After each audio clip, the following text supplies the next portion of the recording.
Hi friends, welcome back to my channel. இன்னைக்கு நம்ம என்ன ரெசிபி பார்க்க போறோம்னா adapradhaman. இது இல்லனா payasam னு கூட சொல்வாங்க. இது ஒரு ஓணம் ஸ்பெஷல் ரெசிபி. இந்த ரெசிபி கண்டிப்பா எல்லாரும் ட்ரை பண்ணி பாருங்க. ரொம்ப ஈஸியான ரெசிபி தான், ஆனா ரொம்ப டேஸ்டியா இருக்கும். இப்போ வாங்க அந்த ரெசிபி எப்படி செய்யலாம்னு பார்க்கலாம். அதுக்கு முன்னாடி என் சேனலை யாரும் சப்ஸ்கிரைப் பண்ணலனா கைண்ட்லி சப்ஸ்கிரைப் பண்ணிக்கோங்க. அடையை வந்து நீங்கள் சின்னதாக உடைச்சிக்கோங்க. நான் வந்து இன்றைக்கி 100 கிராம்ஸ் அடை எடுத்திருக்கேன். அதை பொடிசாக வந்து உடச்சி வச்சுருக்கேன். 100 கிராம்ஸுக்கு 200 கிராம் வந்து சர்க்கரை எடுத்துக்கோங்க.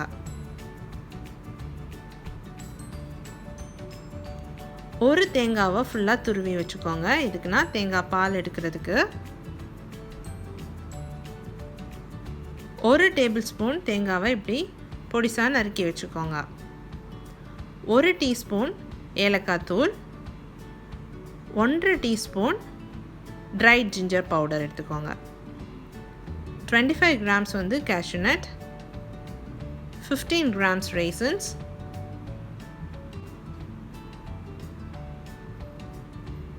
ஒரு 4 டேபிள் ஸ்பூன் நெய் எடுத்துக்கோங்க. ஃபர்ஸ்ட் வந்து அடை கூட கொஞ்சம் தண்ணி ஊற்றி ஒரு 10 நிமிஷம் ஊற வச்சுக்கோங்க. அப்போ அது வந்து ஈஸியாக குக் ஆயிரும். இன்னொரு பாத்திரத்தில் வந்து நம்ம ஜாகரியை போட்டு கூட 1/2 கப் தண்ணீர் ஊற்றி பாகு காய்ச்சிக்கோங்க. இப்படி பாகு காய்ச்சி எடுத்து வச்சுக்கோங்க. இப்போ ஒரு பாத்திரத்தில் தண்ணி ஊற்றி நல்லா கொதிக்க விட்டுருங்க.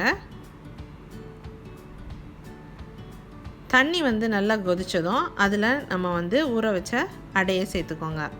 சேர்த்து லோ ஃப்ளேமில் வந்து ஒரு 15 நிமிஷம் நல்லா குக் பண்ணி எடுத்துக்கோங்க. பார்த்திங்கன்னா இப்போ நம்மளோட அடை நல்லா குக் ஆகிடுச்சு. இந்த அடையை வந்து நம்ம ரன்னிங் வாட்டரில் வாஷ் பண்ணுறோம். அதாவது ஓடிட்டுருக்கிற தண்ணியில் டேப் வாட்டரில் வாஷ் பண்ணுறோம். பிகாஸ் அப்போ தான் இது ஒன்றோட ஒன்று ஒட்டாமல் இருக்கும். ஃபைனலாக அது கூட வந்து 1 கப் வந்து ஐஸ் வாட்டர் ஊற்றிக்கோங்க. ஊற்றி நல்லா வாஷ் பண்ணிக்கோங்க. அப்போ அடை வந்து தனித்தனியாக இருக்கும் ஒட்டு. கோகோனட் மில்க் எடுக்கிறதுக்கு தேங்காய் கூட 1 கப் தண்ணி ஊற்றி நல்லா அரைச்சி திக்காக பால் எடுத்துக்கோங்க. செகண்ட் கோகோனட் மில்க்கு அரைச்ச தேங்காய் கூட அகெயின் 1 கப் தண்ணி ஊற்றி பால் எடுத்துக்கோங்க. தேர்ட் கோகோனட் மில்க்குக்கு 1.25 கப் தண்ணி ஊற்றி அரைச்ச தேங்காயும் சேர்த்து நல்லா பால் எடுத்து வச்சுக்கோங்க. இப்போ ஒரு பாத்திரம் ஹீட் பண்ணிக்கோங்க. அதில் 2 டேபிள் ஸ்பூன் நெய் ஊற்றிக்கோங்க.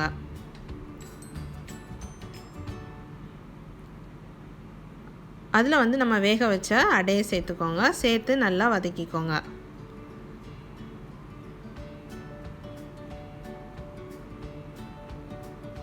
நம்ம காய்ச்சி வச்ச வெள்ளைப்பாகை வந்து ஃபில்டர் பண்ணி இதில் சேர்த்துக்கோங்க. அதை சேர்த்து நல்லா மிக்ஸ் பண்ணி விட்டுருங்க.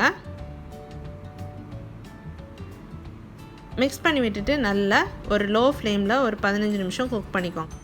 அப்படி குக் பண்ணுற டைம் வந்து நம்ம அடைக்கு உள்ளாடி வந்து நம்மளோட ஜாகரி சிரப் வந்து நல்லா உள்ளாடி போய் நல்லா இனிப்பாக இருக்கும். இப்போ நல்லா திக்காகிடுச்சு பாருங்கள். இப்போ இதில் நம்ம வந்து 3வது பால் சேர்க்குறோம். சேர்த்து அதையும் நல்லா கொதிக்க விட்டுருங்க.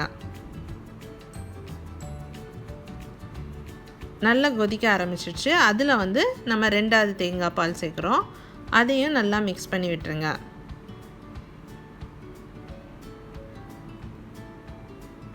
அது கூடவே 1.5 டீஸ்பூன் வந்து ட்ரை ஜிஞ்சர் பவுடர் ஆட் பண்ணுறோம். கூட 1 டீஸ்பூன் ஏலக்காய் தூள் ஆட் பண்ணி நல்லா மிக்ஸ் பண்ணிடுங்க. கொஞ்சமாக உப்பு சேர்த்துக்கோங்க. அதுதான் ஸ்வீட் என்ஹான்ஸ் பண்ணும். ஸோ கொஞ்சமாக உப்பு சேர்த்து அதையும் நல்லா கலந்து விட்டுருங்க. ஃபைனலாக ஸ்டவ் ஆஃப் பண்ணிவிட்டு நம்மளோட ஃபர்ஸ்ட் தேங்காய் பால் திக் பால் இருக்குல்ல, அதை ஆட் பண்ணிக்கோங்க. ஆட் பண்ணி நல்லா கலந்து விட்டுருங்க. ஒரு கடாய் ஹீட் பண்ணிக்கோங்க. அதில் நெய்யும் 25 கிராம் முந்திரியும் சேர்த்து நல்லா வறுத்துக்கோங்க. கூடவே 1 டேபிள் ஸ்பூன் பொடிசாக நறுக்கின தேங்காய் சேர்த்துக்கோங்க. அதையும் சேர்த்து நல்லா வறுத்துக்கோங்க. வறுத்ததை இப்போ வந்து நம்ம பாயசத்தில் ஆட் பண்ணிடலாம். அதே இதில் வந்து raisins ஆட் பண்ணி ரோஸ்ட் பண்ணிக்கோங்க. அதையும் நம்மளோட adapradhamanல சேர்த்துருங்க. சேர்த்து நல்லா மிக்ஸ் பண்ணி விட்டுருங்க.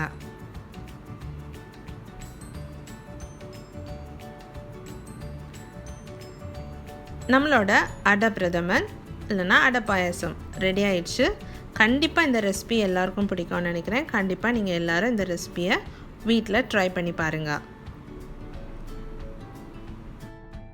என் ரெசிபிஸ் உங்களுக்கு பிடிச்சிருந்துச்சுன்னா என் சேனலை மறக்காமல் சப்ஸ்கிரைப் பண்ணுங்கள், லைக் பண்ணுங்கள், ஷேர் பண்ணுங்கள். தேங்க்யூ.